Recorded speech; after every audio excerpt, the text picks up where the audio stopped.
Measuring water hardness. Remove the total hardness test indicator paper from its pack, attached to the English instructions. Immerse the paper completely in a glass of water for 1 second.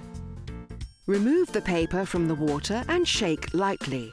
After about a minute, 1, 2, 3 or 4 red squares form, depending on the hardness of the water. Each square corresponds to one level. 1 red square equals soft water, 2 red squares equals slightly hard water, 3 red squares equals hard water, 4 red squares equals very hard water.